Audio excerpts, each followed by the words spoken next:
He was back again at the temple. A crowd soon gathered, and he sat down and taught them. As he was speaking, the teachers of religious law and the Pharisees brought a woman who had been caught in the act of adultery. They put her in front of the crowd. "Teacher," they said to Jesus, "this woman was caught in the act of adultery. The law of Moses says to stone her. What do you say?"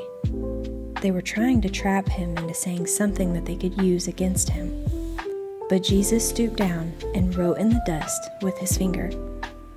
They kept demanding an answer, so he stood up again and said, "All right, but let the one who has never sinned throw the first stone."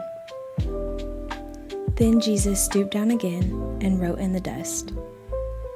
When the accusers heard this, they slipped away one by one, beginning with the oldest, until only Jesus was left in the middle of the crowd with the woman. Then Jesus stood up again and said to the woman, "Where are your accusers? Didn't even one of them condemn you?" "No, Lord," she said. And Jesus said, "Neither do I. Go and sin no more." Jesus spoke to the people once more and said, "I am the light of the world. If you follow me, you won't have to walk in darkness, because you will have the light that leads to life." The Pharisees replied, "You are making those claims about yourself. Such testimony is not valid." Jesus told them, "These claims are valid even though I make them about myself, for I know where I came from and where I am going, but you don't know this about me. You judge me by human standards, but I do not judge anyone. And if I did, my judgment would be correct in every respect, because I am not alone. The Father who sent me is with me. Your own law says that if two people agree about something, their witness is accepted as fact. I am one witness, and my Father who sent me is the other." "Where is your Father?" they asked. Jesus answered, "Since you don't know who I am, you don't know who my Father is. If you knew me, you would also know my Father." Jesus made these statements while he was teaching in the section of the temple known as the treasury, but he was not arrested because his time had not yet come. The unbelieving people warned. Later, Jesus said to them, "I am going away. You will search for me, but will die in your sins. You cannot come where I am going." The people asked, "Is he planning to commit suicide? What does he mean, you cannot come where I am going?"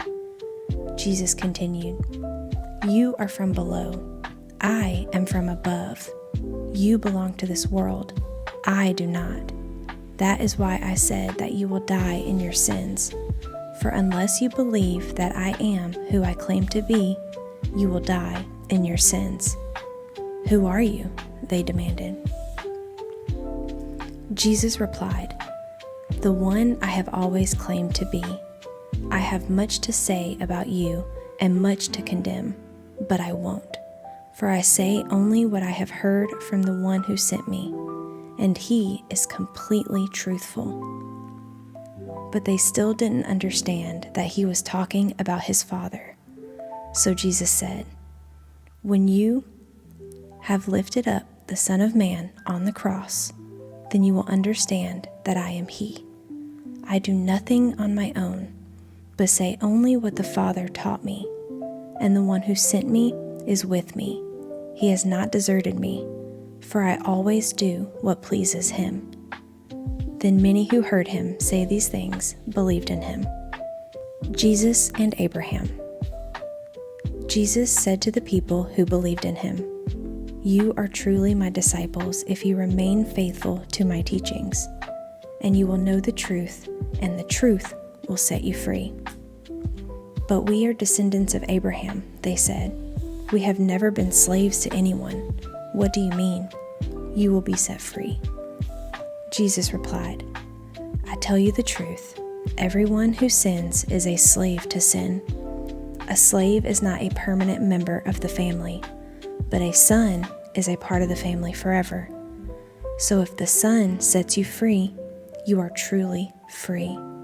Yes, I realize that you are descendants of Abraham, and yet some of you are trying to kill me because there's no room in your hearts for my message. I am telling you what I saw when I was with my father, but you are following the advice of your father. Our father is Abraham, they declared. No, Jesus replied, for if you were really the children of Abraham, you would follow his example. Instead, you are trying to kill me because I told you the truth, which I heard from God. Abraham never did such a thing. No, you are imitating your real father. They replied, we aren't illegitimate children. God himself is our true father. Jesus told them, if God were your father, you would love me, because I have come to you from God. I am not here on my own, but he sent me. Why can't you understand what I am saying? It's because you can't even hear me, for you are the children of your father, the devil, and you love to do the evil things he does. He was a murderer from the beginning. He has always hated the truth, because there is no truth in him. When he lies, it is consistent with his character. For he is a liar and the father of lies. So when I tell the truth, you just naturally don't believe me. Which of you can truthfully accuse me of sin? And since I am telling you the truth, why don't you believe me? Anyone who belongs to God listens gladly to the words of God, but you don't listen because you don't belong to God.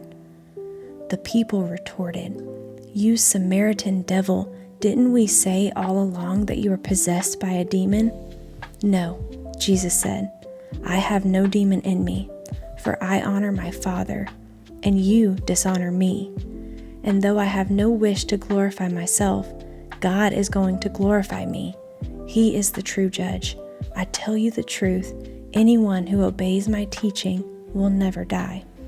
The people said, now we know you are possessed by a demon. Even Abraham and the prophets died. But you say, anyone who obeys my teaching will never die? Are you greater than our father Abraham? He died, and so did the prophets. Who do you think you are? Jesus answered, if I want glory for myself, it doesn't count. But it is my Father who will glorify me. You say he is our God, but you don't even know him. I know him. If I said otherwise, I would be as great a liar as you. But I do know him, and I obey him. Your father Abraham rejoiced as he looked forward to my coming. He saw it and was glad. The people said, you aren't even 50 years old. How can you say that you have seen Abraham? Jesus answered, I tell you the truth. Before Abraham was even born, I am. At that point, they picked up stones to throw at him, but Jesus was hidden from them and left the temple.